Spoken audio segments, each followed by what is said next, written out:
Pertama saya ucapkan shalom kepada Bapak Ibu yang hadir pada Shalom. malam hari ini.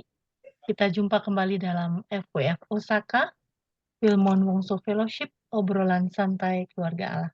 Waduh, keren sekali nih namanya.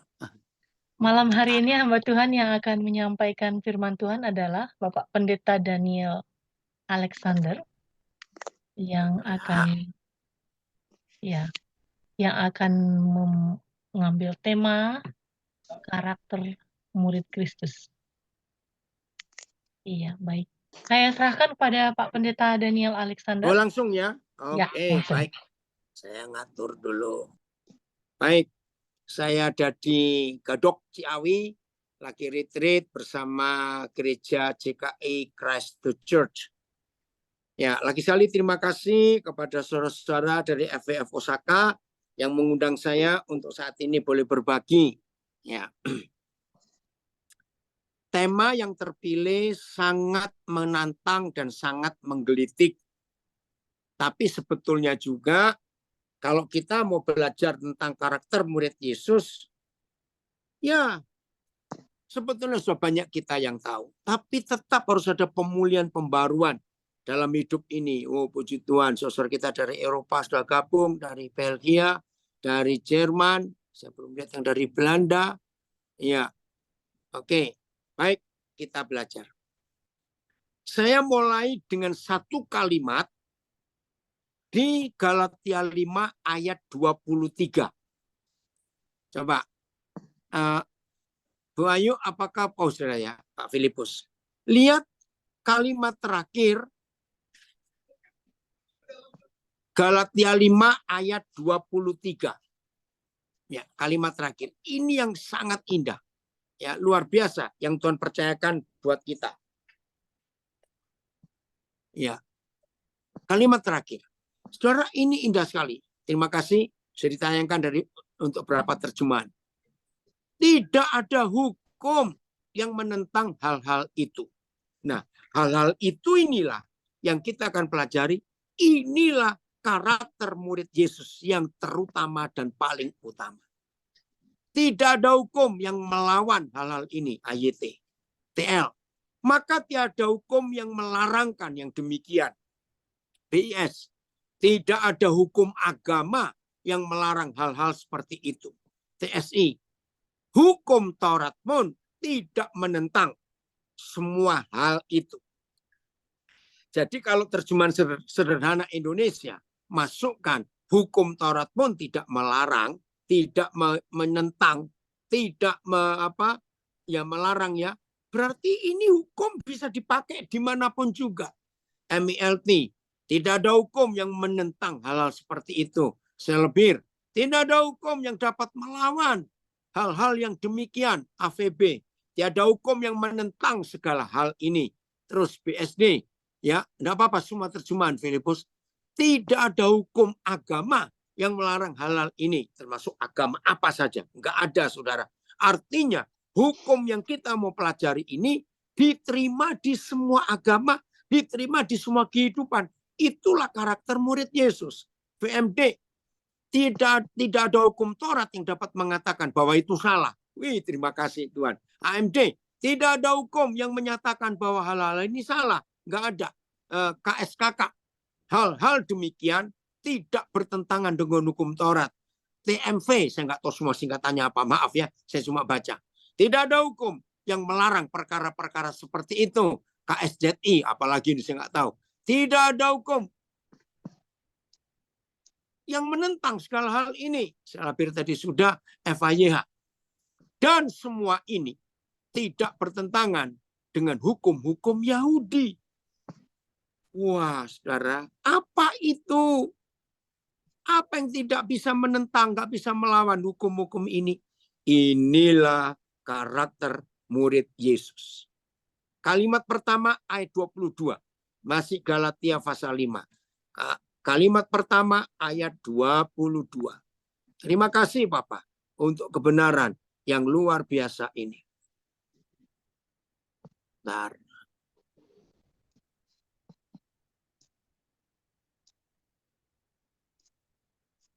Ya. Tetapi buah roh Nah, perhatikan itu. Tetapi buah roh. Ya. Saya mau berhenti sampai kalimat itu dulu.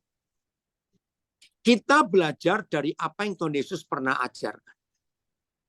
Waktu itu dia diskusi banyak dengan orang-orang Yahudi ala Taurat yang ribut saja kerjaannya. Ya. Terus Tuhan Yesus berkata begini, sudahlah, kamu nggak usah ribut. Kenapa?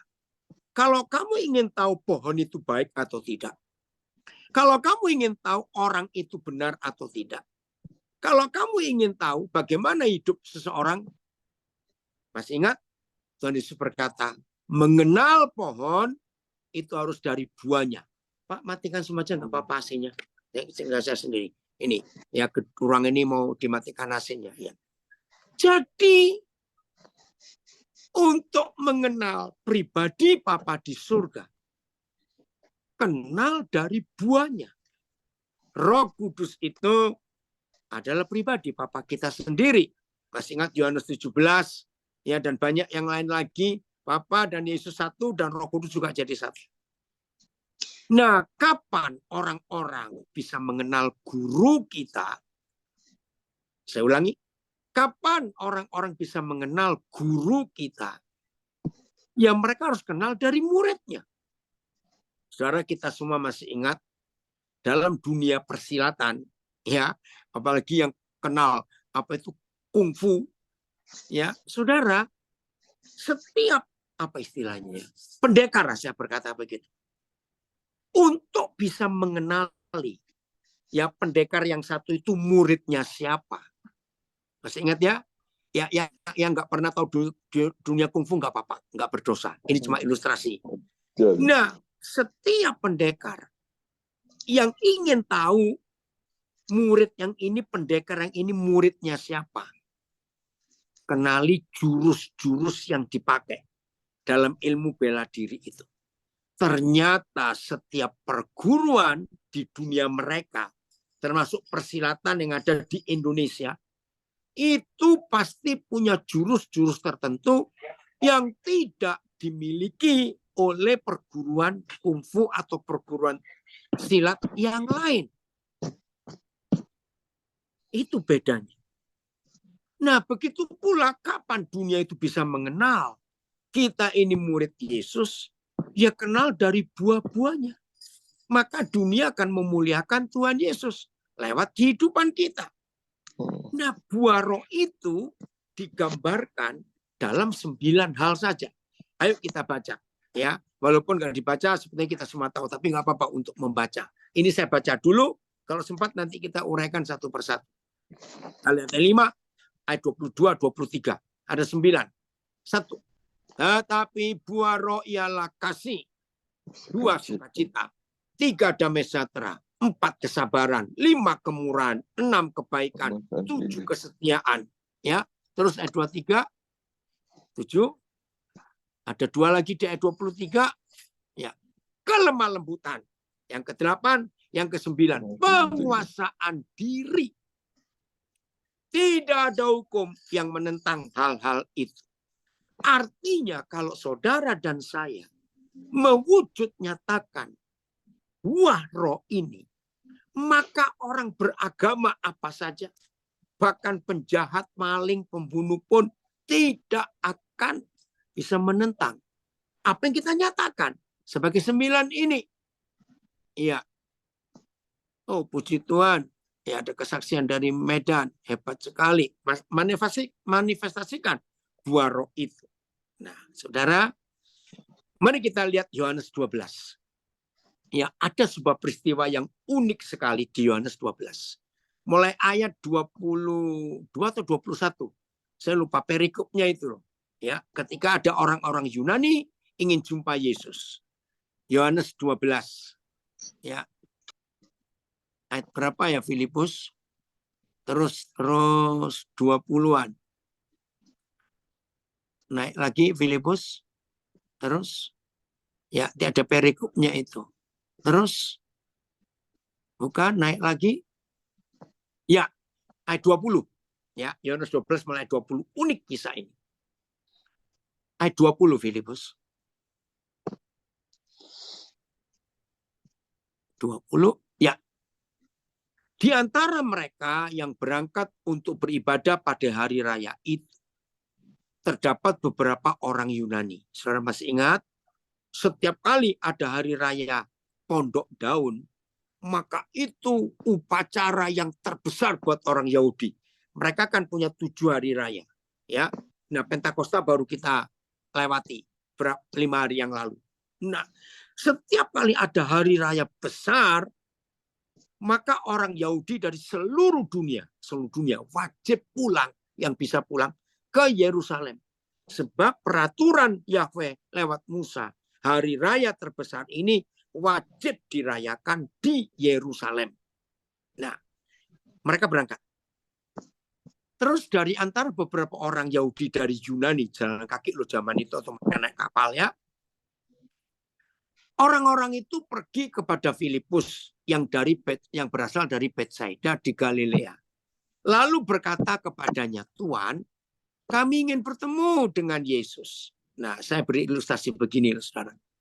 Kalau ada saudara kita dari Maluku, dari Papua, atau dari Sumatera Utara, atau dari Kalimantan Utara, yang sekali seumur hidup baru kesempatan bisa ke Jakarta.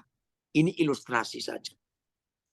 Wajar nggak kalau urusan ke Jakarta, lalu mereka sambil, ayo ke Monas yuk, ayo ke Dufan, mumpung kita di Jakarta. Nah, begitu pula orang-orang Yunani ini. Waktu mereka dapat kesempatan untuk beribadah di hari raya besar mereka ke Yerusalem, rupanya mereka itu sudah dengar tentang Tuhan Yesus di negara mereka. Nah, mumpung sampai di Yerusalem, maka mereka mau sekalian ketemu Tuhan Yesus. Cari sana, cari sini infonya. Zaman itu belum ada internet, belum ada Google Map, belum ada HP, belum ada apa-apa. Ya, satu-satunya cara mereka cari murid-murid Tuhan Yesus.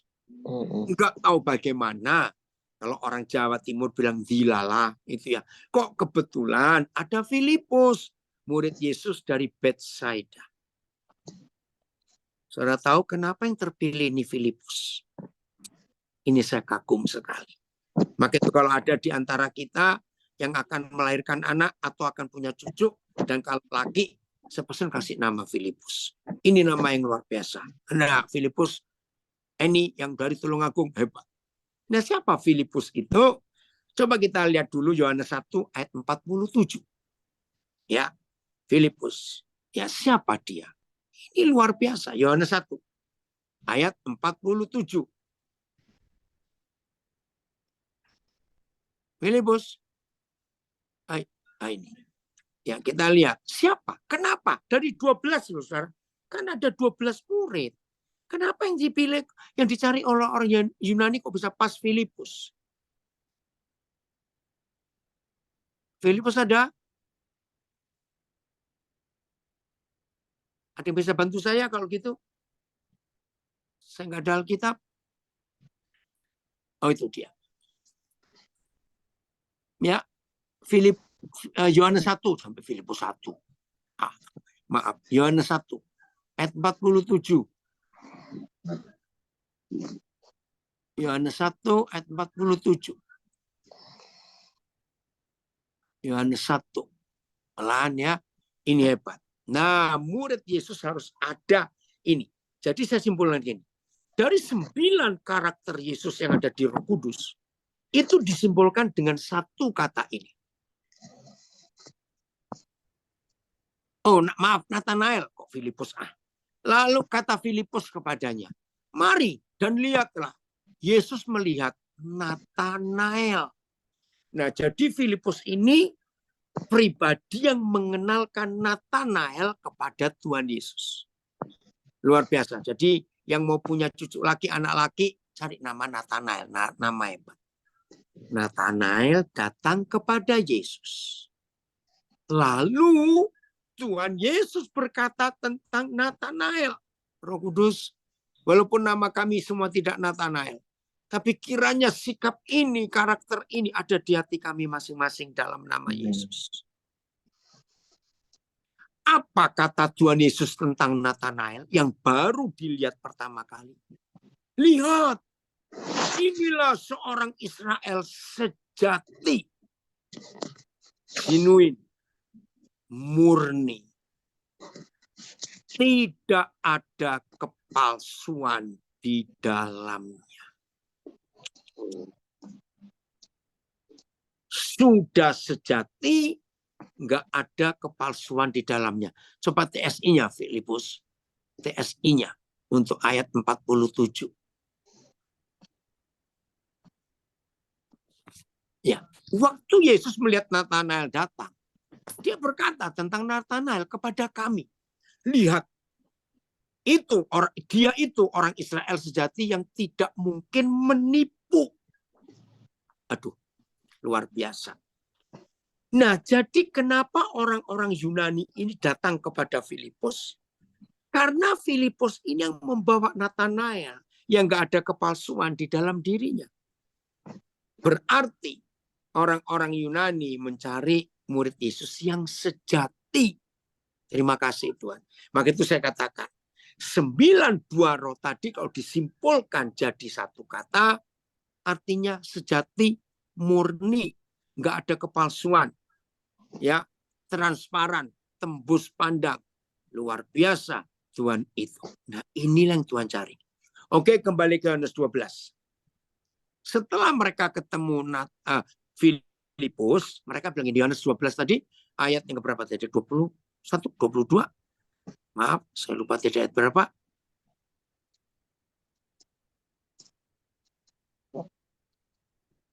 Yohanes 12, ya.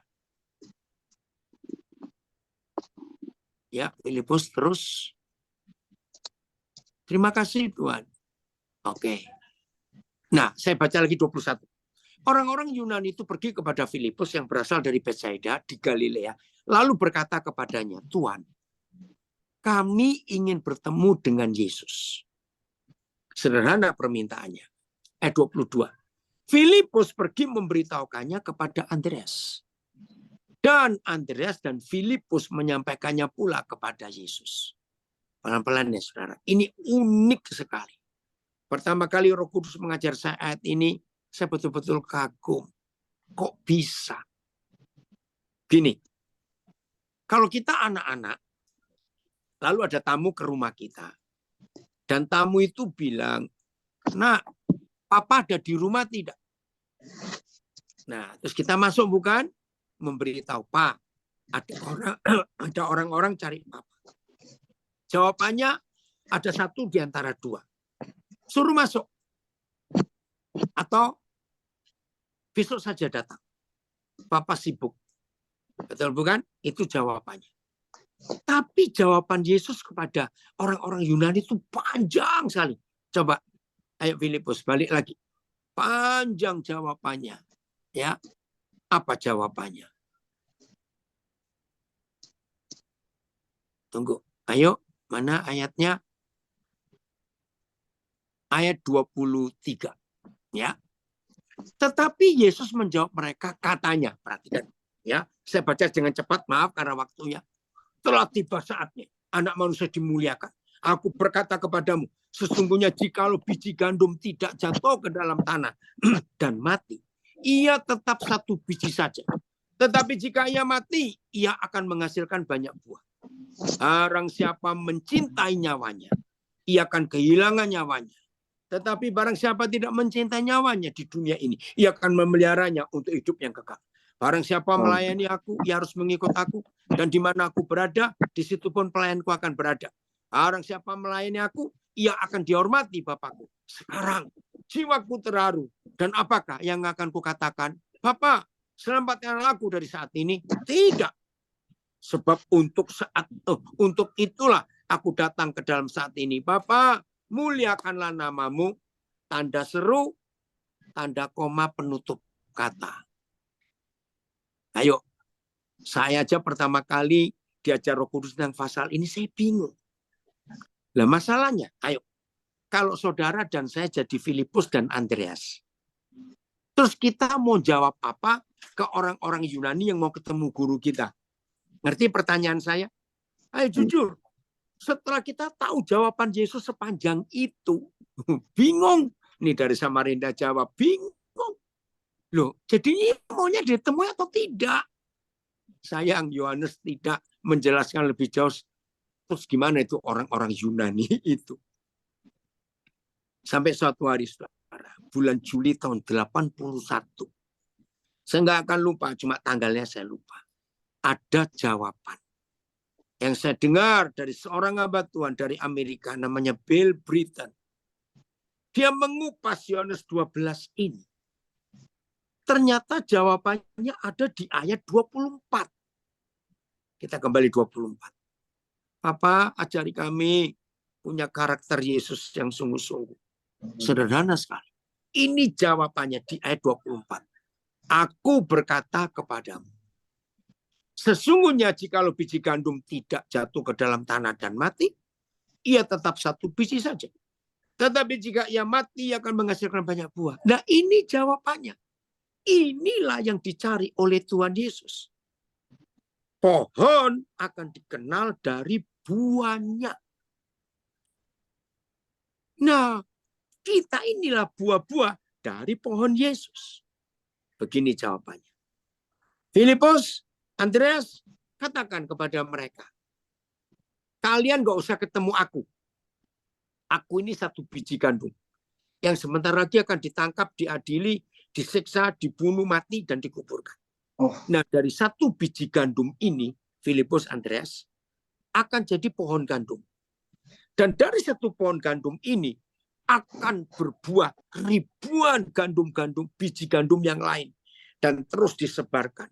Jadi, mereka akan ketemu aku lewat gandum-gandum, yaitu kamu semua. Wih, ini jawaban luar biasa. Saudara, walaupun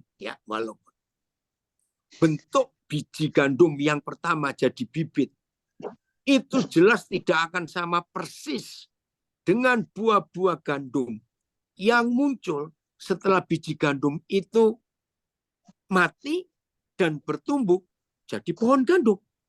Walaupun nggak sama persis, tapi apa istilah biologinya ya? Karakter biji gandum yang pertama mati, mau ditanam dan tumbuh jadi pohon gandum. Dan ketika pohon dari satu biji yang sudah mati ini, walaupun bentuk fisiknya nggak sama, tapi percaya nggak, inti gandumnya itu sama persis dengan biji yang pertama ditanam. Saya harap mengerti ya. Kalau ada yang ngerti biologi, tolong saya istilahnya apa itu. Intinya, komposisinya, apa ya, kodratnya, semua yang ada DNA-nya, betul, terima kasih. Di gandum itu akan muncul. Wih, ini anak saya yang sutradara perfilman 9 jurus maut. Makasih nak untuk apa istilahmu itu. Saudara, ini yang luar biasa. Ada banyak pengajaran kita sudah dengar. Apa bedanya karisma dan karakter? Sama huruf depannya CH, karisma, karakter. Udah banyak yang khotbah. Saya juga sering dengar khotbah. Saya baca banyak buku tentang karisma dan karakter. Dan semua orang mengetahui dan mempercayai. Karisma tanpa karakter, Tuhan dipermalukan. Walaupun orang punya karunia hebat dalam hidupnya, ya. Walaupun orang punya karunia hebat dalam hidupnya, tapi kalau karakternya amburadul, buah-buah rohnya itu nggak kelihatan, sedih hati Tuhan. Dia pun akan ikut dipermalukan. Maka itu karisma dan karakter jalan dua-dua. Karakter tanpa karisma, ya karunia roh, buah roh, maka karakter itu jadi kaku. Ya, itulah para ahli Taurat, orang Farisi dan imam-imam kaku. Jadi dua ini harus berjalan bersama-sama dan seimbang. Nah, bagaimana kita bisa punya karakter itu? Ya, apa yang ditanam di hidup kita. Saudara masih ingat 1 Petrus pasal 1 ayat berapa ya? 20 berapa? Ya, kalau ada yang ingat bisa sebutkan. Tapi ada firman berbunyi demikian. Sebab kita ini sudah dilahirkan kembali, ya, perhatikan, sebab kita ini sudah dilahirkan kembali oleh benih yang tidak fana. Perhatikan. Kita sudah dilahirkan kembali oleh benih yang tidak fana. Itulah firman Tuhan. Win, matiin aja videomu, Edwin. Ya, nggak ganggu. Ya. Jadi kalau kita sudah dilahirkan oleh benih yang tidak fana, yaitu firman Tuhan, yaitu di 1 Petrus pasal 1. Berarti istilahnya begini. Kalau ada di antara kita petani padi, kita tanam biji padi. Betul? Terus, kalau kita nanam biji jeruk, ya pasti keluar pohon jeruk. Kalau kita nanam biji alpukat, ya pasti akan keluar biji alpukat. Begini ilustrasinya. Saudara dan saya nggak usah panik untuk memiliki karakter Yesus. Maaf, apalagi nggak ada kampus manapun di dunia yang punya fakultas jurusan karakter Kristus. Nggak ada.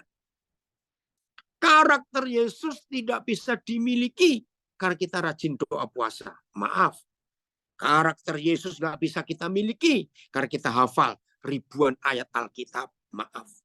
Karakter Yesus nggak bisa kita miliki karena kita doa puasa sebulan 40 hari.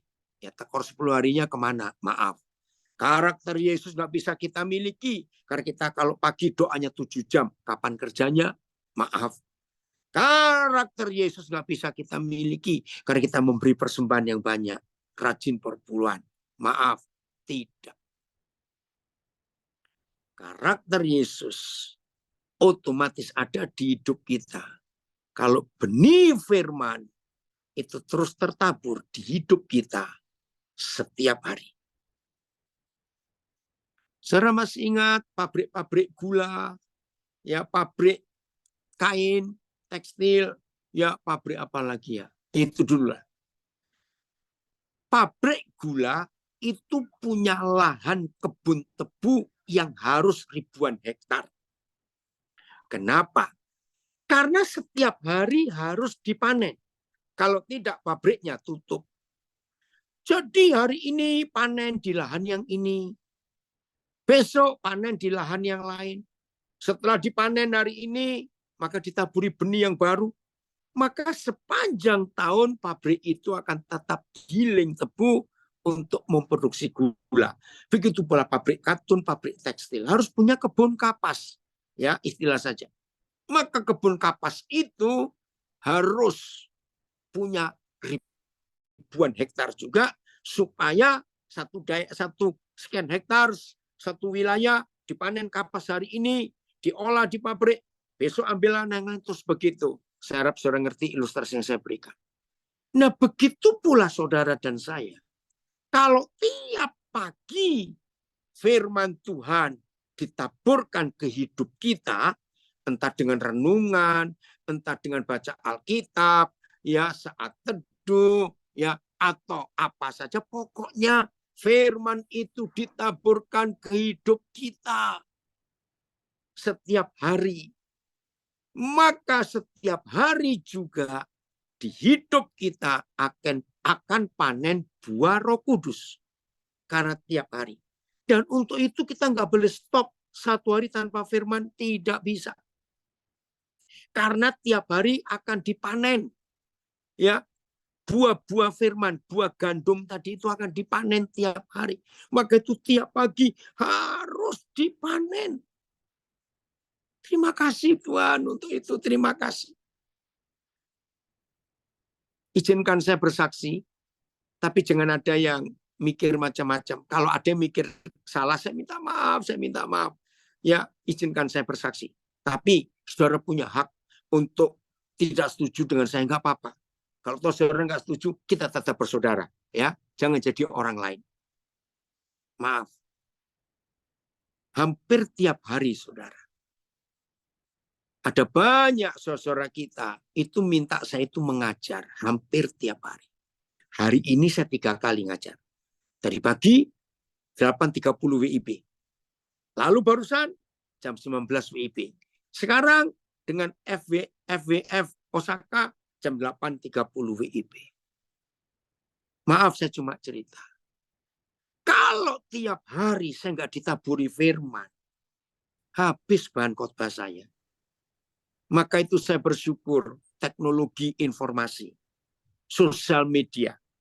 Saudara, ya, karena tiap kali saya diminta mengajar nggak cuma Zoom, tapi selalu ada Instagram dan ada Facebook. Facebook saya pun ada 3 akun. Enggak tahu itu anak saya buat kenapa banyak sekali. Akhirnya harus 3 jalan semua juga. Dan teman-teman saya, hamba-hamba tentu pada heran. Kok bisa? Kamu enggak kehabisan bahan khotbah? Jawaban saya ada 2. 1. Itu karena tiap hari Roh Kudus menaburi firman di hidup saya. Dan yang kedua, gampang. Karena temanya kan beda-beda yang minta. Yang khotbah kan bukan dari saya sendiri. Maka itu saya suka kalau diberi tema, tinggal saya minta Roh Kudus, nanti tema ini ayatnya yang mana. Dan Roh Kudus yang menghidupkan. November 75, waktu saya di Kalimantan Timur, di pedalaman Sungai Mahakam. Itu pertama kali saya dapat teguran dari Roh Kudus. Begini Roh Kudus negur saya. Sejak hari itu saya bertobat. Nah, saya baca Alkitab, karena nanti sore saya mau khotbah. Kami berlima. Timnya 1 perempuan, 4 pria. Yang 3 sudah meninggal. Nah, terus, yang 2 sudah meninggal. Terus bilang begini. Kamu sedang apa, Daniel? Baca Alkitab. Untuk apa? Ya, persiapan. Nanti sore mau khotbah. Tuhan tegur. Maaf, ini pengalaman saya, nggak harus diikuti yang lainnya. Saya cuma bersaksi. Daniel, kalau kamu baca Alkitab hanya untuk khotbah, kapan kamu ngotbahi dirimu sendiri? Saya kaget, saudara. Saya tanya, jadi Papa saya harus apa? Kalau kamu baca firmanku, itu khotbah untuk dirimu, bukan untuk orang lain. Tuhan, ampuni saya. Saya tersungkur. Saya menangis. Sejak hari itu sampai hari ini. Kalau saya baca Alkitab, itu bukan untuk khotbah. Saya ngotbahi diri saya sendiri. Saya renungkan firman itu. Saya ulang-ulang sendiri. Saya bolak-balik sendiri apa yang kurang dari saya. Kan di surat Yakobus 1 berkata, firman itu kan cermin. Jadi kalau tiap hari kita merenungkan firman, membaca firman, mendapat firman, itu nggak cuma dapat benih, saudara, tapi lihat cermin. Apa yang salah di hidupku. Nah, itu firman. Maka itu karena tiap hari Roh Kudus datang menaburkan benih kepada saya. Jadi kalau saya bisa mengajar sekarang ini dengan FWF Osaka dan diberi tema karakter murid Yesus, berarti firman ini sudah ditanam saya nggak tahu berapa banyak waktu yang lalu sebelum saya sampaikan di hari ini. Besok saya akan ngajar lagi, sekian sesi lagi di retreat ini. Nah, saya nggak tahu Tuhan akan panen firman yang besok saya sampaikan itu di taburan yang tahun keberapa, bulan berapa, saya tidak tahu. Terima kasih Papa untuk konsep menabur benih. Maka itu kenapa Matius 13 jadi terkenal? Oh ya, terima kasih Filipus Yakobus 1:23. Sebab jika seorang hanya mendengar firman saja dan tidak melakukannya, ia adalah seumpama seorang yang sedang mengamati mukanya yang sebenarnya di depan cermin. Nah ini, ada kotoran, ada angus, ada apa, kita nggak bereskan. Setelah lihat cermin, ada yang salah, kita tetap pergi. Ya, Yesus dipermalukan, katanya murid Yesus. Ya, baru saja ayat 24. Yang memandang dirinya, ia sudah pergi, atau ia segera lupa bagaimana rupanya tadi setelah bercermin. Papa tolong kami, Roh Kudus, ampuni kami. Ada berapa kali karena kami lemah, panen gagal. Padahal benihmu sudah ditabur dengan baik. Ampuni Tuhan. Kami mau berubah, saya mau berubah. Tuhan tolong dalam nama Yesus. Maka itu dalam Matius 13. Mengapa Tuhan Yesus memberikan 4 macam tanah?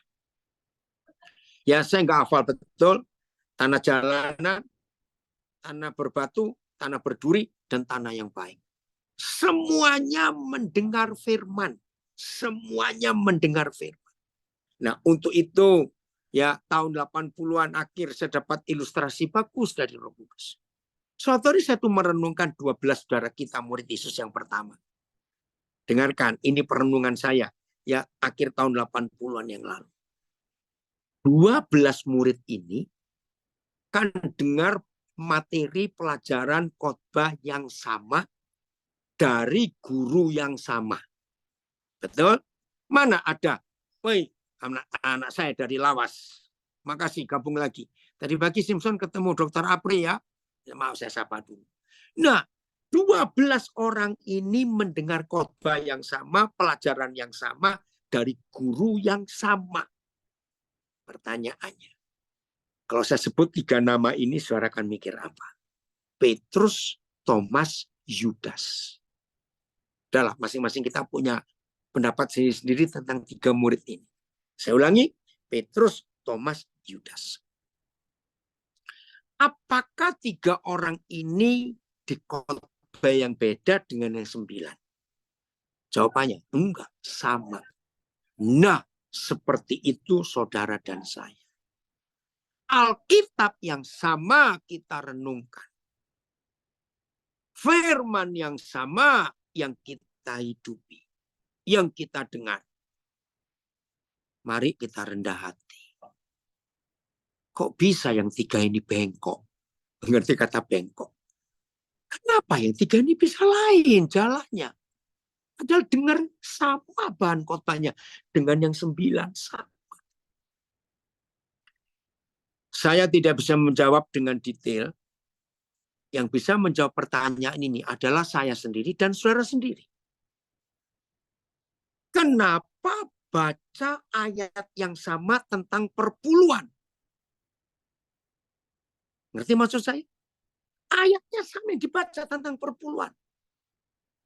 Kenapa yang satu ngotot, yang satu begini, yang lain lagi begitu? Bulan apa sebentar? Akhir April yang lalu. Itu seru di sosial media. Saya nggak kenal pendeta itu siapa, saya nggak kenal. Tapi saya ikut dengar. Pendeta ini lagi di Israel, orang Indonesia. Kalau lihat latar belakangnya waktu dia video pendek itu di tembok ratapan Yerusalem. Dia berkata gini, ternyata saudara saya ini lagi di Israel. Ternyata orang Yahudi itu sudah nggak melakukan perpuluhan karena bait sucinya nggak ada. Wah, pokoknya ngomong begitulah. Ya ampun, saudara. Hari berikutnya muncul di video pendek-pendek berapa hamba Tuhan yang selalu ngotot untuk perpuluhan nyerang balik. Nah, waktu saya ngikuti itu saya cuma senyum sendiri. Nah, lu perang sendiri toh? Lu kenapa? Ngambil dari bahan yang sama yaitu Alkitab. Kok bisa beda pendapatnya? Kenapa 12 orang ini dengar khotbah yang sama, bahan yang sama, dari guru hebat yang sama? Kok bisa yang 3 itu bengkok sendiri? Jawabannya ada pada kita masing-masing. Ternyata motivasi kita dalam ditaburi benih itu yang menentukan. Dari 4 macam tanah hati, kita tanah hati yang mana?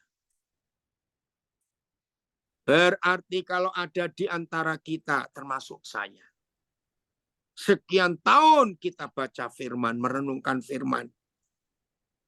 Tapi firman itu kok belum berbuah di hidup kita. Mari kita tanya. Dari salah satu, dari 3 macam tanah, yang jelas nggak bisa berbuah. Kita ini tanah yang mana? Betul. Ini anak saya dari Nabire. Motivasinya beda. Betul, Eski senang papa kamu ikut. Kita lihat, tolong carikan ayatnya. Di Matius 13. Untuk tanah berbatu dan tanah berduri. Ada kalimat yang sama. Makasih dari Medan. Kualitas tanah hati menentukan benih bisa tumbuh. Betul. Amin ya. Anak saya dari Bandung. Iya, Roger. Puji Tuhan. Ini anak saya dari Bandung. Han, bagaimana masalah HP? Papa belum dengar kabar. Pasti sudah ya?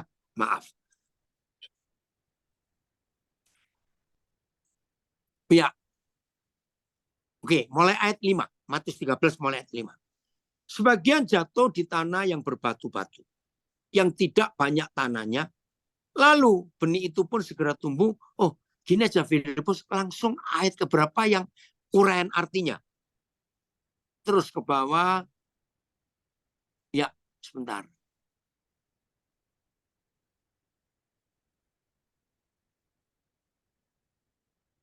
Tunggu. 14 Filipus coba. Maaf. Ya, mulai 13 ya.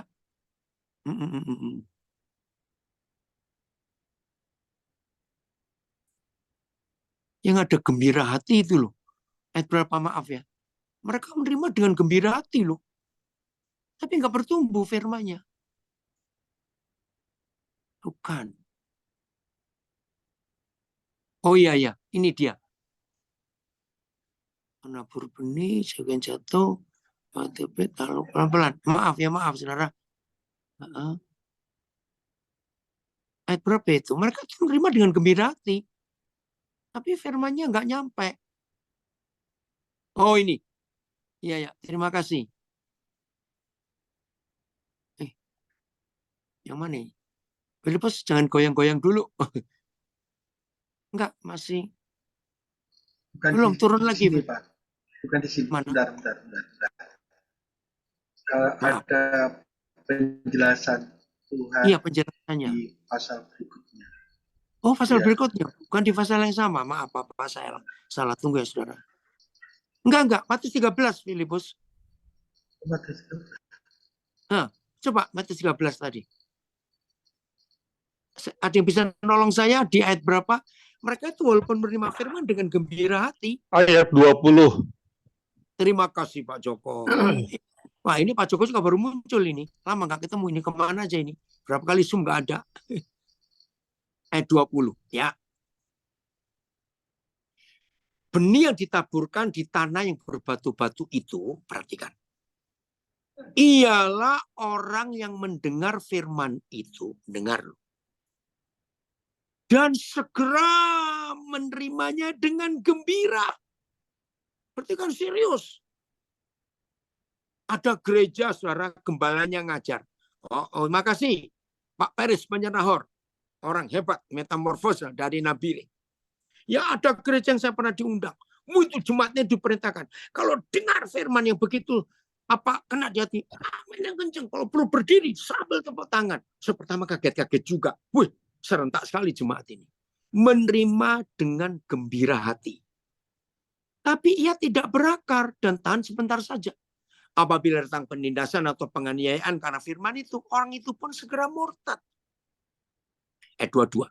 Matius 13 ayat 22. Yang ditaburkan di tengah semak duri ialah orang yang mendengar firman itu. Lalu kekhawatiran dunia ini dan tipu daya kekayaan menghimpit firman itu sehingga tidak berbuah. Yang ditaburkan di tanah yang baik ialah orang yang mendengar firman itu dan mengerti. Dan karena itu dia berbuah. Ada yang 100 kali lipat, ada yang 60 kali lipat, ada yang 30 kali lipat. Nah, pendeta yang mata duitan, maafkan saya. Kalau khotbah ayat 23, itulah berkat Tuhan akan melimpah 30 kali lipat, 60 kali lipat, 100 kali lipat. Begitu jangan takut memberi, jangan takut menabur. Maaf, saya suka loh. Di Instagram itu ada akun ngelitik, nyelkit. Pester Mamon, cari di Instagram. Ya, bukan pastor, tulisannya PESTER, Pester Mamon. Setiap hari dapat kirimannya yang lucu-lucu aja. Maaf, saudara. Jadi Pester Mamon itu kalau sudah khotbah yang ada berkat sekian kali lipat, itu pasti dikotbahkan. Maka itu jangan takut memberi, saudara. Kalau saudara menabur di gereja ini, saudara kekayaan saudara melimpah, bisnis saudara maju, maaf. Tapi saya minta jangan live dulu ya, rekan-rekan hamba Tuhan dengarkan sampai selesai supaya kita berbuah yang benar, karakter Yesus nyata.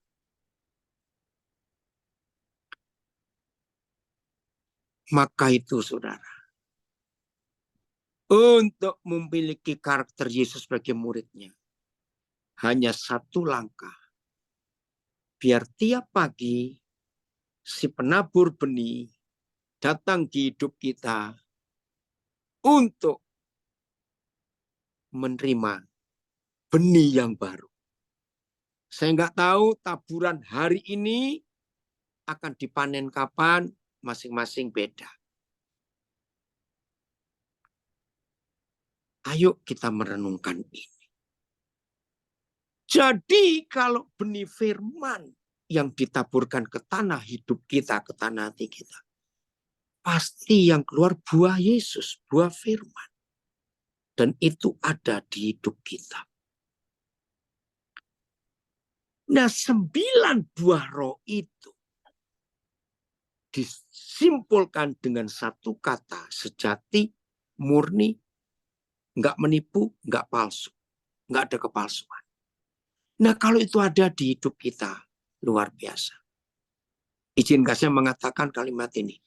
Wah, anak saya dari Belanda ikut gabung. Ya, goedemorgen, goedemiddag. Ya, aneh. Saya ulangi. Untuk bisa membuktikan buah dari benih yang satu yang ditabur mati itu. Hanya ada satu yang bisa membuktikan, sederhana. Waktu. Maaf, orang berpura-pura. Pasti bertanya cuma sekian minggu atau sekian bulan. Setelah itu pasti ketahuan. Ya pasti akan ketahuan.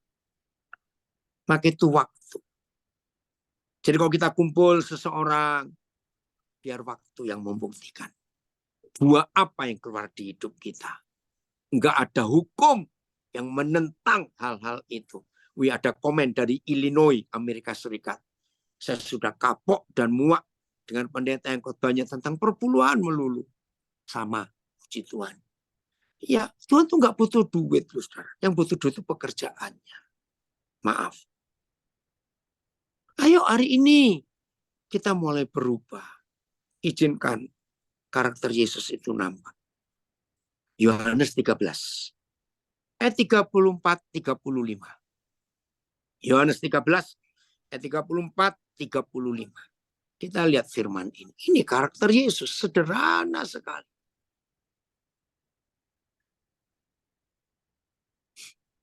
Yohanes 13 ayat 34-35. Nanti saya cerita berapa waktu yang lalu viral di sosial media. Sebuah pesawat, nggak tahu itu terbang di Eropa atau di Amerika. Rasanya di Eropa. Karena ada yang melihat itu punggung polisinya pakai bahasa Perancis.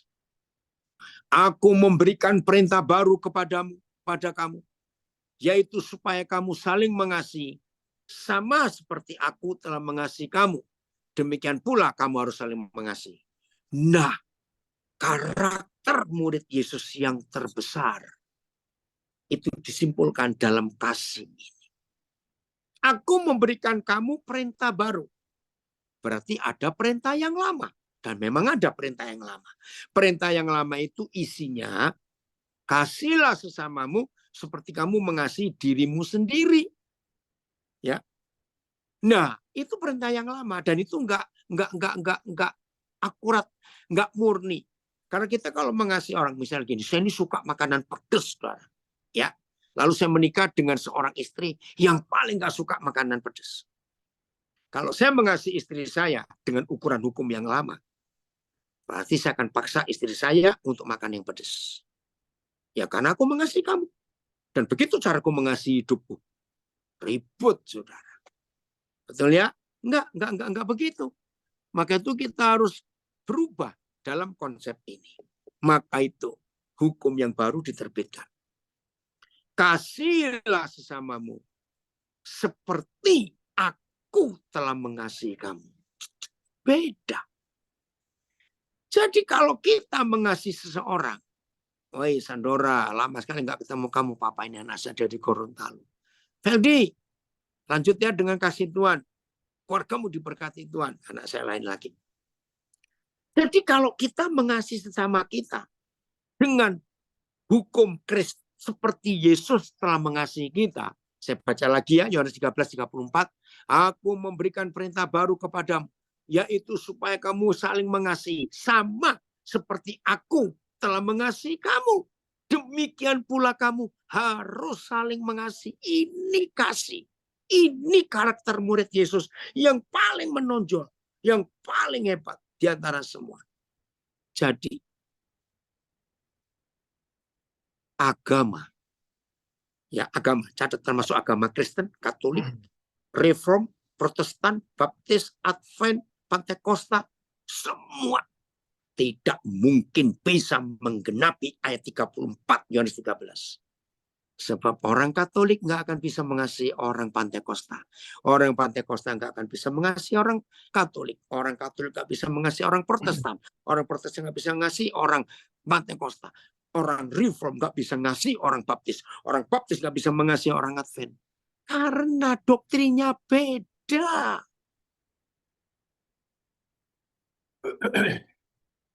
Bahkan yang sesama karismatik saja beda-beda lagi. Sekali lagi saya berkata, semua kita gereja pakai Alkitab, buku yang sama. Mengapa prakteknya bisa beda? Jawabannya motivasi. Tapi kalau saudara dan saya memiliki karakter Yesus, kita nggak akan punya kelompok-kelompok baru. Klik-klikkan, tahu? Klik-klik-klik. Sorry, aku nggak bisa ikut Zoom karena kamu beda kok dengan kami. Nggak apa-apa. Sorry ya, jangan suka ngajak saya untuk ikut Zoom kalian ya. Maaf. Jangan pernah kontak saya untuk ikut ibadah di tempat kalian. Maaf, saya nggak perlu itu. Saudara, maaf. Ini yang menjadikan perpecahan yang nggak habis-habis dalam tubuh Kristus. Kalau Tuhan Yesus datang mengasihi kita, dia itu mengasihi semua orang dengan cara yang sama. Tidak ada beda sama sekali. Nah, kasih ini yang Tuhan ingin cari di antara kita. Mengasihi Yesus dengan, mengasihi sesama kita seperti Yesus mengasihi kita. Jadi kalau kita mengasihi, maaf saya pakai istilah ya, baunya nggak cocok dengan bau hidung kita pun, maaf. Kita harus mengasihi dia. Cara hidupnya beda. Ya tetap harus mengasihi. Wah, budayanya beda. Harus mengasihi. Sesama kita. Maaf, saya cuma cerita. Jadi sorry, saudara. Saya lagi ngurusin rencana pernikahan 2 orang muda. Suaminya orang Dayak, calonnya. Istrinya, maaf, orang Batak. Sudah 4 tahun mereka pacaran. Tetapi keluarga dari pihak perempuan, si bapak, tetap tidak mau. Tiap kali ada pertemuan, si bapak berkata, jangan datang si Dayak itu ya. Aduh. Nah ini sampai ada grup yang lain. Warga Batak juga sudah mengalami perubahan. Boleh nggak saya ikut datang bicara nanti? Nah, yang pria berkata, tunggu saya tanya dulu calon saya. Sedih bukan? Masih ada rasialis seperti itu. Nah ini yang bahaya. Maaf saya berkata maaf. Ternyata kata kadrun itu nggak cuma ada di dunia muslim, saudara.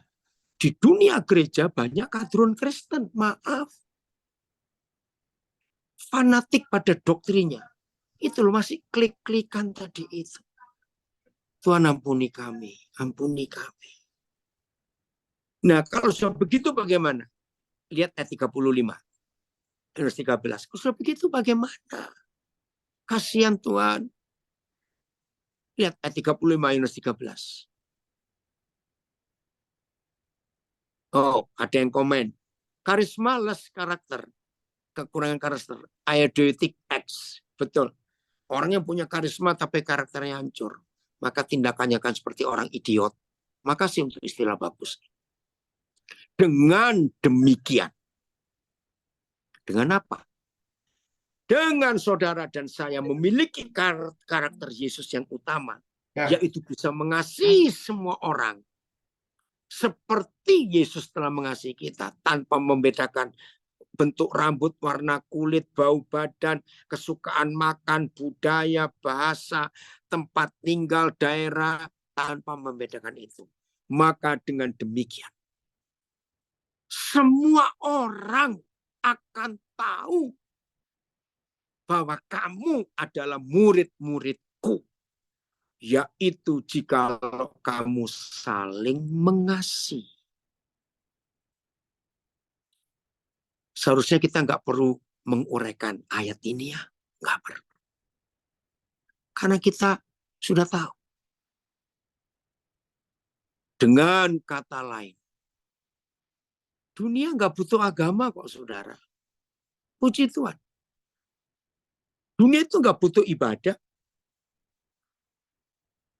Dunia nggak butuh. Semua aktivitas kekristenan dan semua aktivitas keagamaan. Dunia membutuhkan kasih yang murni. Tanpa tendensi, tanpa motivasi. Enggak. Murni seperti Tuhan Yesus. Kasihnya murni. Untuk semua orang. Nah, kalau dunia tahu bahwa saudara dan saya sudah menghidupi karakter Yesus yang sesungguhnya. Mengasihi. Pasti bisa nak. Ini ada anak saya minta didoakan agar bisa mencapai garis akhir pernikahan. Pasti bisa.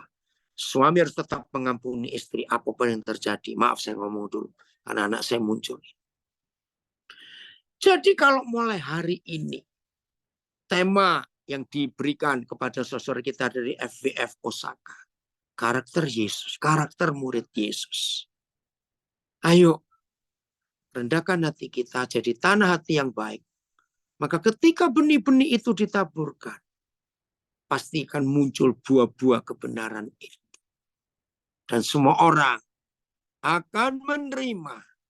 Mengakui bahwa kita ini murid-murid Yesus. Saya punya ilustrasi begini. Suatu hari saudara dan saya di sebuah keramaian. Entah di tengah pasar, entah di mall, entah di mana. Pokoknya ramai sekali. Ya. Tiba-tiba kita noleh ke sebelah kanan. Ada orang, sekelompok orang. Ya paling 5, 7 sekelompok. Terus kita bisa nyebut itu pasti Buddha itu. Terus kita lihat ke depan. Ada sekelompok orang lagi. Oh, itu pasti Muslim itu. Terus kita lihat ke kiri. Oh ada sekelompok lagi. Oh itu pasti apa Hindu, Buddha, apalagi Muslim saudara. Itu Buddha dan sebagainya. Loh kok bisa? Ya jelas. Semua agama di dunia. Semua agama di dunia. Agama apa saja. Pasti punya simbol-simbol keagamaan mereka. Sesuai perintah pendiri agama itu. Dan biasanya dilakukan 1 ritualnya, 2 bajunya, kostumnya. Betul tidak? Semua agama itu punya kostum. Punya ritual yang beda. Maka itu kita bisa menunjuk. Tapi murid Yesus nggak ada kostum, nggak ada tanda salib, nggak ada ritual. Nah satu-satunya tanda kita ini murid Yesus atau tidak, yaitu tadi Yohanes 13 ayat 34 dan 35, saudara. Jangan pakai tanda-tanda apa lagi. Yang belum tahu sejarah, ayo kita belajar. Sampai hari ini, di daerah-daerah tertentu Indonesia, masih ada larangan menyatakan simbol salib di desa mereka, di tempat mereka. Kenapa? Ini sejarah perang salib yang mengerikan. Tahun 1100 sampai tahun 1200 sekian. Gereja Eropa. Ya. Waktu itu maaf saya harus ngomong apa adanya. Katolik. Karena Protestan belum lahir. Protestan lahir di abad yang ke-16 tahun 1500 sekian. Dengan semua pasukan tentara bersenjata. Menyerang Yerusalem. Karena Yerusalem diduduki oleh Sultan Salahuddin. Ya ribut besar. Inilah agama. Banyak gedung gereja yang dibangun oleh mamanya Kaisar Konstantin. Ya disebut Santa Anne. Dihancurkan. Perang pokoknya pembunuhan luar biasa. Saudara, sejak hari itu Islam punya doktrin. Terkutuklah orang yang berdiri di bawah tanda salib. Kenapa? Waktu itu dalam sejarah, ya, salah betul, maafkan saya. Saya cuma baca buku. Ketika senjata habis di tentara Eropa, maka gereja memerintahkan turunkan semua salib. Kita ubah jadi pedang. Jadi bagian kepala, pegangannya, kaki dilancipkan jadi pedang. Nah, itu dipakai dalam perang salib. Maka itu nama mereka perang salib. Bahasa Inggrisnya The Crusaders. Saya nggak tahu kenapa beda itu Crusaders, ini salib. Nah, sejak hari itu sampai hari ini, orang Islam bencinya dengan tanda salib. Dan memang Tuhan Yesus nggak pernah menyuruh kita pakai tanda salib. Itu tradisi. Ya, Kaisar Konstantin suatu hari dalam perang menghadapi musuh yang besar. Dia mimpi besok tentaramu akan menang kalau semua perisai dan simbol. Kalau orang dulu perang kerasan-kerasan pakai banner-banner ya, bendera-bendera. Semua kamu beri tanda salib. Kaisar Konstantin menuruti mimpi itu. Maka semua perisai tentara Romawi diberi tanda salib. Dicat bendera juga. Dan menang perang mereka besoknya. Maka itu sejak hari itu Gereja Katolik mengutamakan tanda salib. Tapi nggak diperintahkan oleh Tuhan Yesus.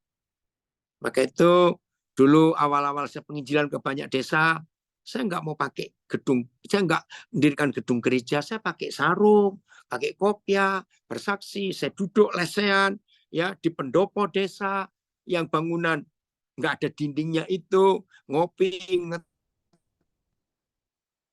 teh, makan pisang goreng, kacang goreng, duduk santai, begitu. Ada pertanyaan, bagaimana menyikapi terhadap sesama murid Tuhan yang berbeda motivasi dengan kita? Kalau mereka mau belajar dari Tuhan Yesus, ya kita tetap bersama.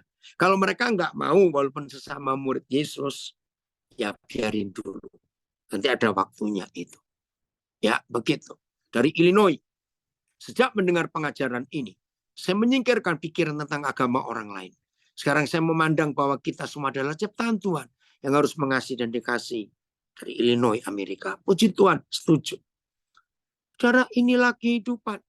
Jadi semua orang ya akan tahu bahwa kita ini murid-muridnya, bukan karena kita doa di pinggir jalan, di perempatan jalan, bukan. Nah begini yang saya ceritakan. Saya dapat video, itu rame di sosial media. Di suatu penerbangan, saudara, rupanya di Eropa. Ya ternyata ada saudara kita dari agama lain yang sedang melakukan ibadah. Nah, dia pilih tempat lorong dari seksi penumpang ke toilet. Itu ujungnya ke arah kokpit. Nah, dia sembahyang di situ. Nah, ini ada pramugara mau lewat. Nggak bisa lewat karena tempatnya sempit. Ada penumpang yang mau keluar WC. Nggak bisa juga karena dia ada di depan pintu WC. Lalu ada pramugari lain yang harus masuk. Ketemu pilot, nggak bisa juga. Nah, mereka ribut sendiri. Dilarang ya, mereka orang ini masih sembahyang. Ya, dengar dong dia sambil sembahyang, ribut-ribut. Selesai sembahyang, dia tinju pramugara itu. Ribut, saudara. Pilot tahu, akhirnya pesawatnya harus landing darurat di lapangan terbang terdekat. Karena itu peraturan penerbangan internasional. Kalau ada penumpang membahayakan, ada penumpang sakit, apalagi sampai meninggal, harus landing di bandara terdekat. Landinglah, naik 4 polisi dari kota itu. Wah, ribut itu di video, viral, saudara. Inilah orang model orang beragama itu, maafkan saya. Maka itu Tuhan Yesus marah kepada orang-orang Farisi, kepada kita, murid-murid Yesus. Hei, kalau kamu berdoa jangan seperti mereka itu loh. Doa pakai jubah yang panjang-panjang di perempatan-perempatan jalan supaya dilihat orang. Nggak perlu. Ayo hari ini kita berubah. Tunjukkan kasih. Tunjukkan kasih. Dunia memerlukan itu. Jadi mulai hari ini kita praktekkan kasih itu ya. Udah kok praktek kasih. Nah, saya akan akhiri dengan satu ayat ini. Supaya kita makin nyata menjadi murid Yesus yang sesungguhnya. Terima kasih Bapak untuk kebaikan-Mu yang luar biasa dalam hidup kami. Sehingga Tuhan percayakan kami hari ini. Dan kami mau punya karakter Yesus yang luar biasa itu. Kita buka sekarang ayat ini. Filipi 1 ayat 22. Filipi 1 ayat 22. Sama-sama DC ya. Filipi 1 ayat 22 kembali soal buah, Saudara. Oh ya, Novita, no Bible, no breakfast. Betul, dulu saya pernah buat gerakan itu. Ya. Ya. Tetapi jika aku harus hidup di dunia ini. Kalimat ini sangat mengharukan. Ternyata Paulus itu ingin cepat-cepat pergi ke surga berjumpa Yesus. Itu ada di ayat 23. Karena itu lebih baik kata dia. Tetapi jika aku harus hidup di dunia ini. Jadi kalau saudara dan saya masih dapat kesempatan hidup di dunia ini. Itu berarti bagiku bekerja memberi buah. Buah lagi. Ayo kita nyatakan buah kepada dunia ini. Jadi mana yang harus kupilih? Aku tidak tahu.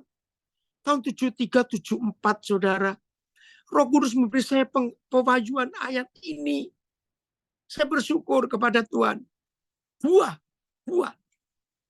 Wah ternyata buah itu. Shalom juga sapa Lydia Heni ya. Kalau boleh tulis nomor HP-nya. Nanti kenal ya. Kita bisa kontak. Betul, genuine. Oke ya. Nah begini. Ternyata sampai hari ini. Pohon buah. Itu tidak pernah cetak kartu nama. Catat nomor 1. Ngerti maksud saya. Kadang-kadang saya tuh kalau baca ada dapat kartu nama. Judul Rasul siapa. Nggak usah lah pakai kartu nama. Ada nulis lagi Nabi siapa. Nggak usah lah pakai begitu. Ya. Nggak usah. Gitu. Apanya lah kartu ini. Oh saya ini bagian pelayanan pelepasan. Nggak perlu. Maaf ya.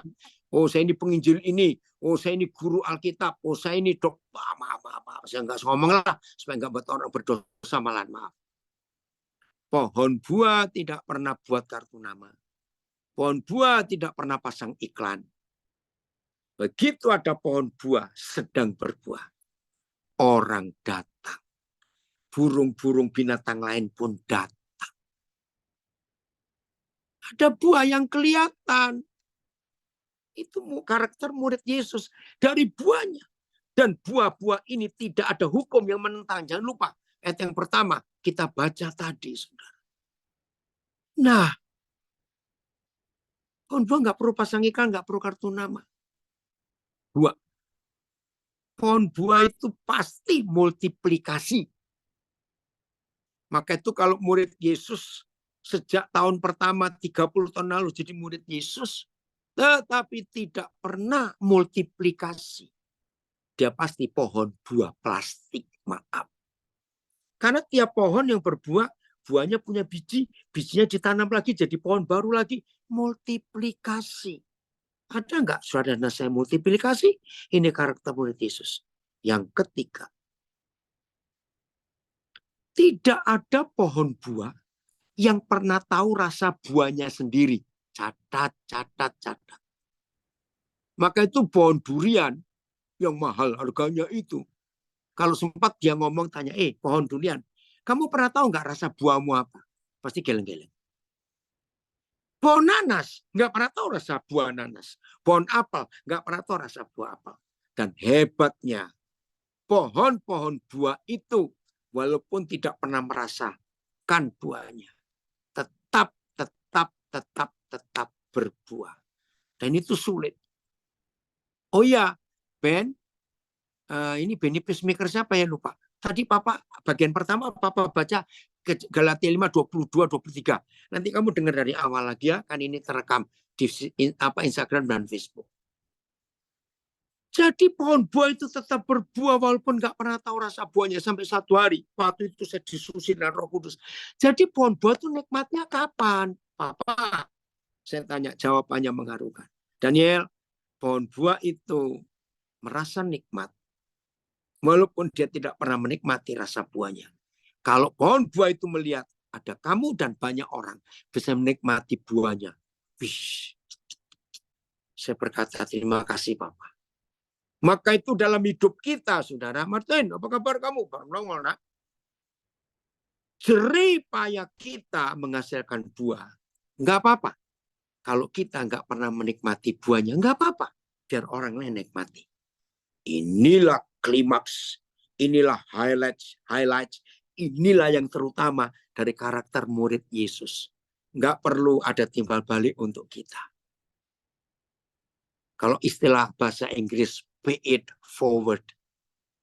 Kalau kita ditolong orang, kalau kita menolong orang, katakan pada orang itu, enggak usah balas ke aku. Balas ke orang lain yang perlu pertolongan. Kalau pay it forward, ya kita lakukan, dunia jadi seperti surga. Itulah karakter murid Yesus. Enggak usah ngomong doktrin lah, enggak usah ngomong doa puasa, enggak usah ngomong per bulan, enggak usah capek-capek. Baptisan mau ngajuk, dijungkir ke ditenggelamkan ke depan, ke belakang, duduk miring, ngambang, enggak usah dibahas lah, buang waktu, terserah. Biar kebenaran memerdekakan mereka. Perjamuan kudus, kok pakai ini, Bang? Enggak usah dibahas lah. Ya, yang urusan tetek bengek itu enggak usah. Nyatakan kasih, berbuahlah, dan tidak perlu merasakan buahnya sendiri. Tuhan Yesus memberkati. Selamat memiliki karakter murid Yesus, dan dunia akan memuji Tuhan. Haleluya. Tuhan Yesus memberkati kita semuanya. Ayo, maaf Koden terlambat ini sampai 1 jam 11 menit. Saya kembalikan pada host. Baik. Terima kasih Pak Pendeta. Amin. Terima kasih Tuhan Yesus memberkati. Amin, amin. Mana orangnya ini kok nggak kelihatan? Ntar saya. Wih, kok. Apakah kita bisa ada diskusi? Oh boleh, senang sekali, ayo.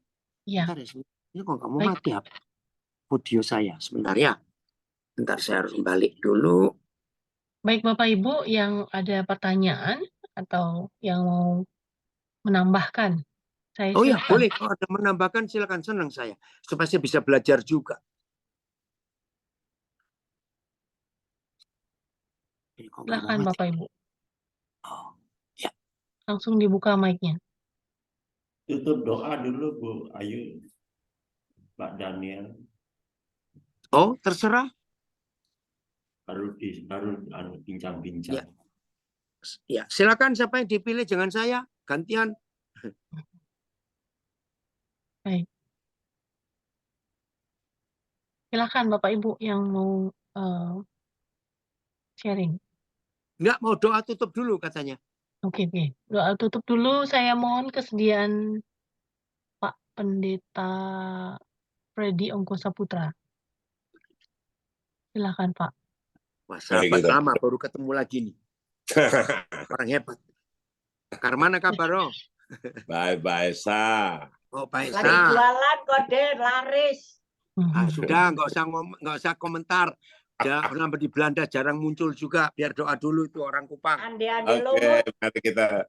mari kita berdoa. Bapa, kami bersyukur akan kasih-Mu senantiasa membimbing kami untuk datang bersekutu, mempelajari, agar kami dalam langkah kami di bumi ini bisa memiliki karakter yang baik, sikap yang baik untuk menanggapi firman-Mu ya Tuhan. Ya Tuhan. Agar kami boleh saling mengasihi seperti Engkau mengasihi kami Tuhan. Tolong kami semua, juga Koden yang sudah membawakan, kiranya Engkau bertambah-tambah dan lebih banyak lagi bisa menyampaikan ke banyak orang lagi, sehingga kami semua saudara bersaudara akan lebih mengerti, sehingga cinta kasih itu senantiasa ada pada kami. Kami bersyukur untuk hari yang indah ini. Biarlah berkat-Mu senantiasa menaungi kami semua dengan firman yang dari hari ke hari, agar kami mempunyai sikap, karakter, dan menghasilkan perlakuan-perlakuan seperti Engkau Tuhan. Amin. Tolong semua, karena kasih-Mu kami boleh menerima hanya di dalam nama Bapa, Putra, dan Roh Kudus. Kami naikkan syukur malam yang indah ini. Amin. Amin. Amin. Terima kasih Amin. Pak Pendeta Freddy. Baik, silakan Bapak Ibu yang mau bertanya pada Pak Pendeta Silakan, Daniel saya tunggu. Alexander. Ya. Yang mau berbagi juga boleh loh. Mau nambahi sharing, silakan. Saya mau belajar juga. Ya, saya sedikit bertanya Pak Silakan Pak Daniel. Anfal. Ya, terima kasih Pak Daniel, luar biasa malam hari ini. Saya sangat diberkati. Ini bicara tentang karakter, Pak. Tapi tadi Bapak juga menyebut tentang karisma, akhirnya. Jadi yang menjadi pertanyaan saya, apakah karisma apa karismatik, Pak? Jadi perbedaannya itu. Ya, karismatik itu alirannya, karisma itu bendanya. Oh ya, jadi karisma dengan karakter memang harus sejajar atau bagaimana? Mungkin Ya, bisa harus. lebih jelas lagi, Pak. Harus, Pak, harus. Harus seimbang. Seimbang. Semua itu seimbang. Hyper grace itu membuat anugerah jadi murah harganya karena nggak ada keadilan yang disampaikan. Maka itu hati-hati yang masih percaya pelajaran hyper grace. Sekali selamat tetap selamat. Bahaya. Tapi kalau ada di antara kita yang ikut mendengar hari ini masih percaya grace, nggak apa-apa. Kita bersaudara. Tapi yang penting kita mau belajar. Jadi Papa itu semuanya seimbang. Balance. Semuanya. Bayangkan alam semesta ini kalau nggak seimbang. Wih, kacau. Jarak matahari ke bumi itu sudah diukur sebagai rupa seimbangnya. Baik bergeser sedikit mendekati matahari, 0,00000 mili, kita mencair. Menjauh dikit dari matahari, kita membeku. Jadi semuanya balance. Gitu Pak Anfal ya. Jadi karisma, karakter harus seimbang. Ya, mungkin sedikit Pak definisi karisma itu konkretnya itu yang gimana, Pak? Ya karunia-karunia roh itu ada di 1 Korintus 12. Nanti baca sendiri. Ada 9 juga karunia roh itu. Nah, maka itu ketika ada sekelompok orang maunya karunia roh terus tanpa karakter, tanpa firman, jadi dukun Kristen, Pak. Pak Freddy jangan tertawa loh ya.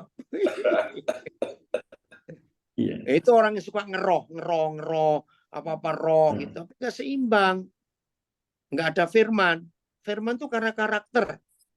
Ya karakter itu karena firman. Yes. Apakah karakter juga ada hubungannya dengan perilaku atau bagaimana, Pak? Ya sama, Pak. Sama. Kalau karakter kita baik, perilaku kita pasti baik. Amin. Ya. Tolong bacakan ayat ini. 1 Samuel pasal 2 ayat yang ke-21.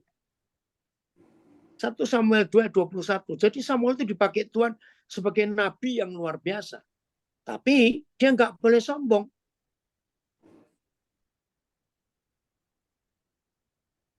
Amin. Nah, 1 Samuel 2 ayat 21, Koden. Iya, betul. Dan Tuhan mengindahkan Hana. Oh, 1 Samuel 3. Sorry, salah. 1 Samuel 3:21. Maaf. Oke, sampai saya kira kok Hana mengandung gitu. Loh, memang Hana mengandung, toh? Masa iya. Bapak Elkanah yang mengandung? Maksudnya nggak ada. Oke. Ya, oke. Lanjut. 1 Samuel 3 ayat 21. Dan Tuhan selanjutnya menampakkan diri di Silo, sebab ia menyatakan diri di Silo kepada Samuel dengan perantaraan firman-Nya. Nah, jadi Samuel itu hebat, nabi yang luar biasa, imam, pemimpin Israel, pengganti Imam Eli. Tapi Yahweh Tuhan hadir menampakkan diri kepada Samuel dengan perantaraan firman-Nya. Jadi maaf ya kalau masih ada di antara kita hobinya ngeroh melulu. Ayo kita berubah hari ini. Imbangi dengan belajar firman. Roh Kudus guru kita yang hebat. Amin. Jelas Pak Anfal? Sangat jelas. Terima kasih. Tuhan Yesus memberkati, Pak. Baik, selanjutnya saya kasih kesempatan Pak Edwin Robert tadi yang angkat tangan. Silakan Pak Edwin. Oh, ini singkatan Osaka, obrolan santai keluarga Allah. Keren. Saya kira Osaka Ya, Ya, Vin, kecepatan Vin, gantian yang lain. Ya. Malam Koden. Kok pakai video dah? Terserah. Ya langsung aja lah, langsung. Oke. Nah, Kok gimana? kalau mau bilang itu kebanyakan anak Tuhan itu lebih fokus memikirkan karisma daripada karakter. Ya, Nah. begitu hari ini kita belajar, Vin. Ayo kita Iya. imbang dua-dua ya. Lanjut. Dan sama ya Koden untuk malam Yo. ini ya. Tuhan Semakin berkati. jadi dampak ya Koden ya. Ya, Khususnya ya. untuk milenial kok. Ya, oke. Nampilin Ayo. for Jesus. Izin kok. Ya. baik. Silakan ya, Bapak Ibu yang lain. Apakah ada? Saya lihat dulu mic-nya.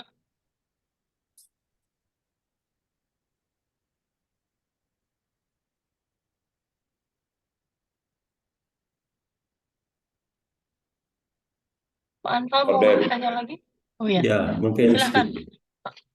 Silakan Pak. ya, tadi Pak Freddy mau menyampaikan sesuatu.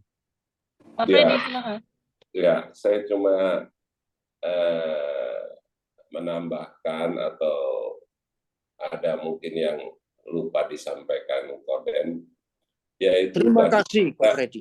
kita yang murid ini bukan hanya mendengarkan, tetapi kalau sudah mengaku sebagai pengikut Kristus, wajib hukumnya melakukan firman Tuhan seperti yang sudah diperintahkan oleh Kristus. Makasih, Koden. Amin.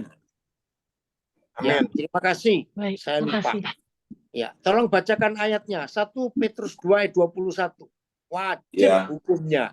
Keren. istilah. 1 Yohanes 2 ayat 6. Oke, dua-dua dibaca. Ayo, 1 Yohanes 2 ayat 6. Ibu Agatha Koden wajib Ya, itu perlu Koden baca. baca. 1 Petrus berapa Koden? 1 Yohanes 2 ayat 6. Loh, katanya 1 Petrus. Oh, ya udah maaf. 1 Petrus 2 ayat 21. 1 Petrus 2 ayat 21. Beginilah firman Tuhan. Sebab untuk itulah kamu dipanggil, karena Amin. Kristus pun telah menderita untuk kamu dan telah meninggalkan teladan bagimu, supaya kamu mengikuti jejaknya. Amin. Haleluya. Amin. 1 Yohanes 2 ayat 6. 1 Yohanes 2 ayat 6. Ayat 6. Oke, kita lihat. Beginilah firman Tuhan.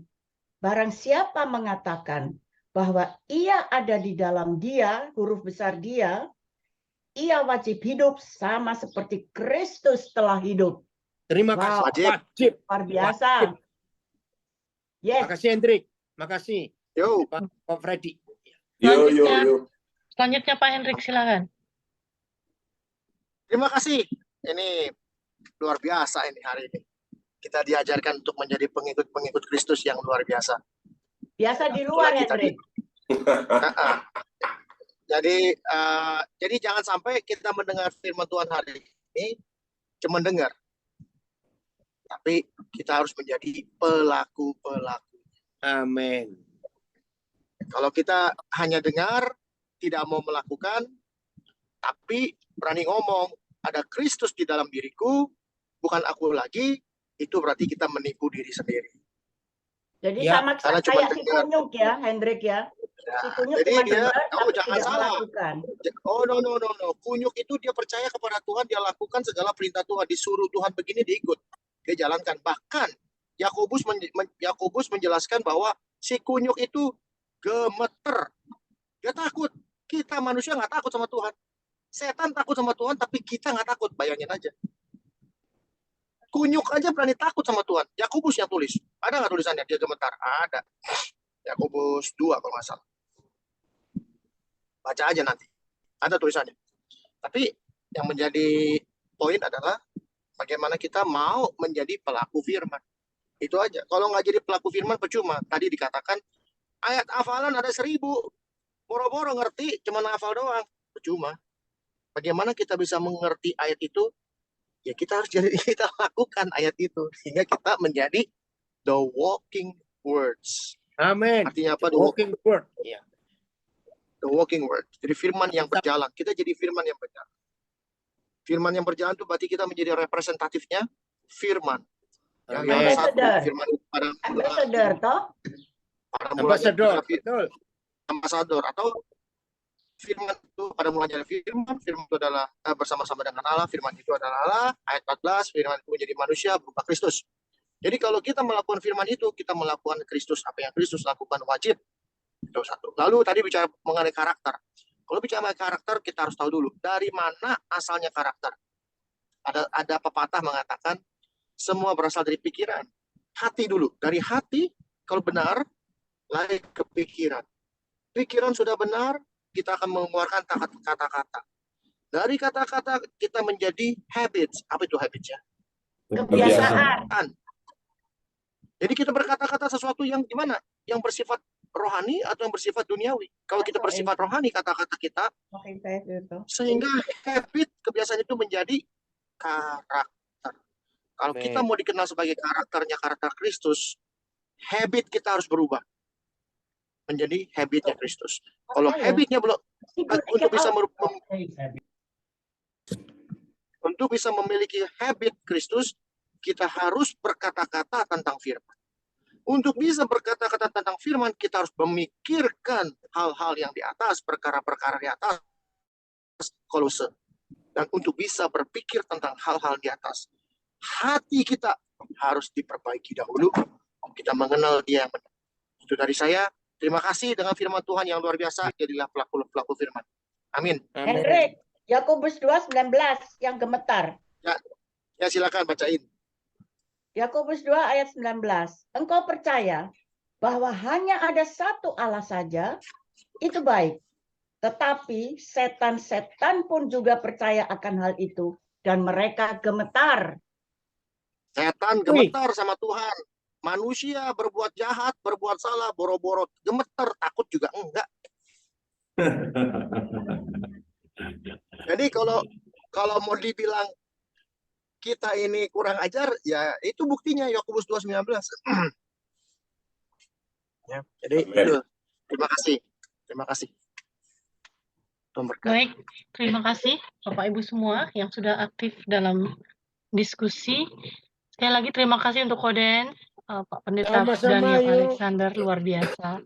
Bu Ayu, saya bisa tambahkan sedikit lagi yang apa Hendrik jelaskan sesuai firman. Silakan, Yaitu karakter bisa dibentuk dengan disiplin. Tidak bisa tidak dengan disiplin. Disiplin itu menggunakan ajarannya Koden dulu nih, zaman dulu. Disiplin itu asal kata daripada disciple. Disciple itu artinya murid. Selama kita tidak memiliki jiwa murid, maka Yesus juga tidak bisa salah gitu ya. Maka dikatakan jadikanlah mereka muridku. Jadi ini penting untuk kita di dalam memiliki karakter, ya salah satunya harus jadi murid. Artinya didisiplinkan, maka kita akan memiliki karakter seperti Kristus karena kita adalah murid Kristus. Terima kasih. Terima kasih, puji Tuhan. Baik, terima kasih. Kita akan tutup diskusi kita malam hari ini. Ya. Ada yang mau share? Pak Filipus, silakan. Ya, share flyer untuk besok. Oke, silakan. Iya, untuk besok.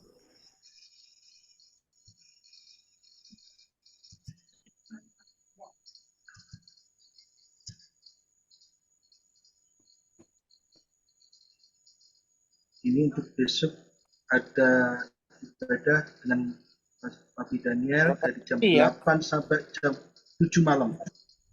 Enggak, tapi enggak semuanya. Jangan bilang gitu, kaget orang nanti. Jam 8, 10.30, dan jam 16. Sampai jam 7, Pak. Jangan bilang sampai. Salah, ntar orang bingung itu. Jam 8, jam 10.30, dan jam 16. Jam 19. Iya, jam 19 ya? Iya. Cari pendetanya. Oh, banyak betul. Pak Pendeta. Bentar, saya tanya Pak Pendetanya. Mana Pak Pendetanya? Nggak ada. Itu nggak sama. Besok tuh 4 sesi ya, betul Pak? Oh, banyak sekali. Ntar lagi ditanya pendeta. 4 sesi ya? Hai. Betul? Ya. Makin banyak makin baik. Puji Tuhan. Ya. Ya, besok 4 sesi ya. Jangan lupa ya. Terima kasih. Baik, Ya, terima kasih ya. Sampai besok. Ya, Zoom, Instagram, Facebook. Ya, besok ikut loh ya pagi ya, 4 kali ya Ibu Agatha dari Belanda. Ini saya mau tugas negara, Koden. Jadi Ya kan, nggak tiap hari. Masuk lo Koden tuh dari November, Januari, Mei ke Belanda. Nggak ketemu, terlalu kok memang. Waduh, betul itu. Saya setuju tuh Koden. Terlalu. Nah itu dia ya. Oke, Instagram, Facebook sampai besok ya. Dilantik. Thank you ya Koden. Sama-sama. Musim makan rujak cingur dulu, jangan-jangan. Iya. Jangan Hendrik, sapinya lagi pilek. Dikasih piagam pelantikan Mrs. Terlalu. Ya, betul, betul. Mrs. Terlalu ya, betul. Pak Laris, nggak boleh gitu Pak Laris. Nanti nggak laris loh jualannya. Oke ya, sampai besok ya. Saya keluar juga. Tuhan memberkati. Terima kasih. FBF Osaka. Saya dapat kesempatan yang luar biasa. Terima kasih. Terima kasih banyak, Den. Ya, ayo. Kamsya. Kamsyali. Terima kasih Bu Ayu. Saya juga pamit. Baik, terima kasih. Ya, Filipus. selamat malam semua. Malam. Ya, Kupang, jangan lupa CI. Beres, alamatnya aja. Ya. Jago bose. Iya, beres. Beres. Ya, baik. Yo, Tuhan berkati. Tuhan berkati. Baik. Bagi Bapak Ibu yang mau beristirahat, saya silakan untuk beristirahat. Tetapi bagi Bapak Ibu yang mau tinggal, ada sesi 2. Silahkan yang akan dipimpin oleh Pak Pendeta Freddy Ongkosa Putra. Silakan Pak Freddy.